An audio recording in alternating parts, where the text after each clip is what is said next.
depending on the outcome of these, I will do this every year. At least one or two tubs. So let me give you a quick look at the pepper plants I am overwintering. This is not my first time to do it, but it's my first time to do it like this.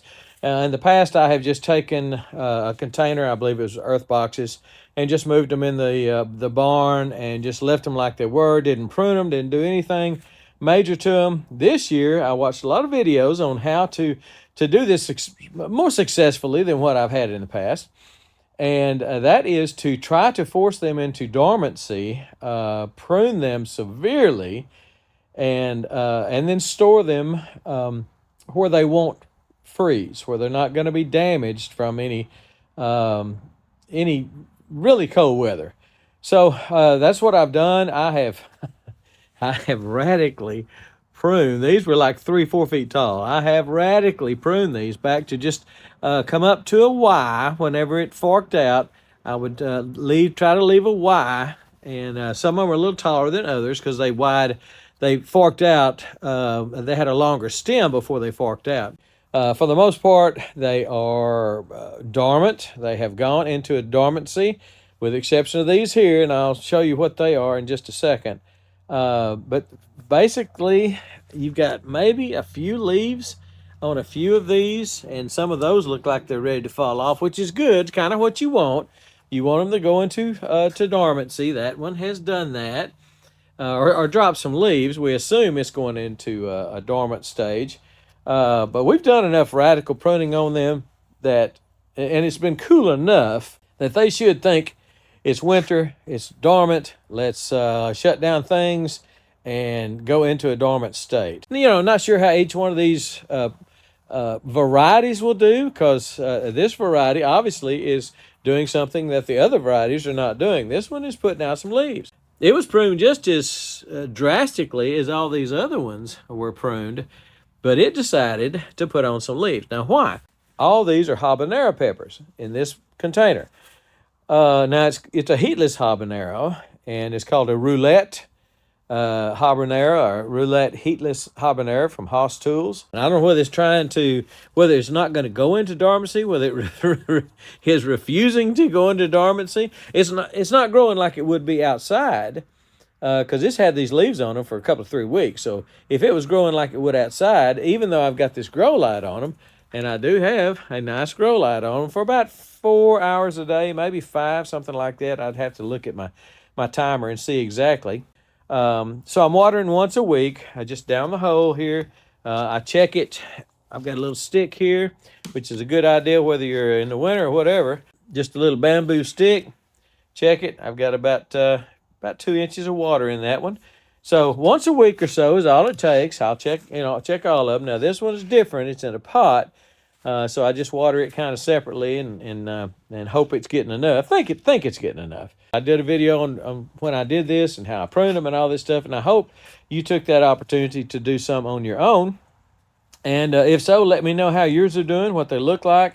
And I think because of this, I'm going to get a huge jump in the spring on producing some peppers. So that's the plan.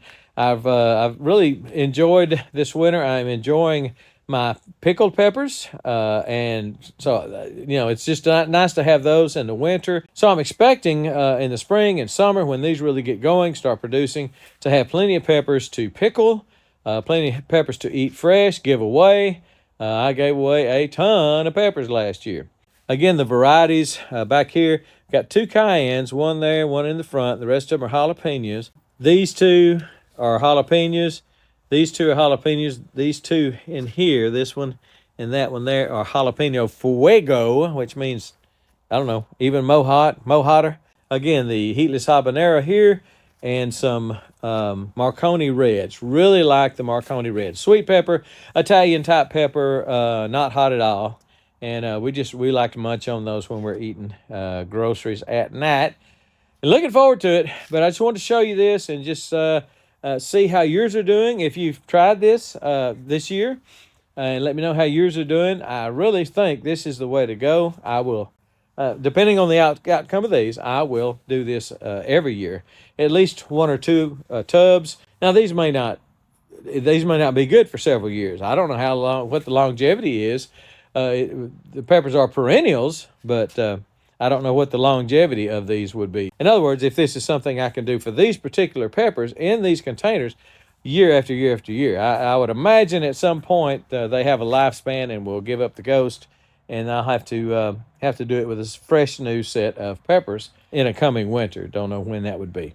So really look good as far as I'm concerned. Let me know what yours look like and what you've experienced in the past. And this is what they're doing now.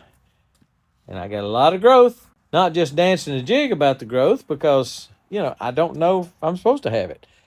I think it's okay as long as it's not going crazy. Then I would think I'd be giving it too much light or fertilizer, which I'm not fertilizing these at all. But if they really, you know, had a lot of growth because we had a very, very mild winter, then I might be concerned that they're not going dormant. And I think that's the key for the longevity of these, and maybe getting several years out of these plants, is to make sure they go dormant. So the rest of them look kind of dormant. These don't look so dormant, but it's probably just the characteristic of a habanero.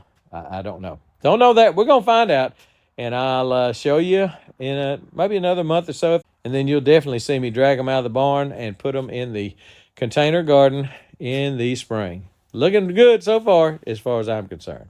All right. We're gone.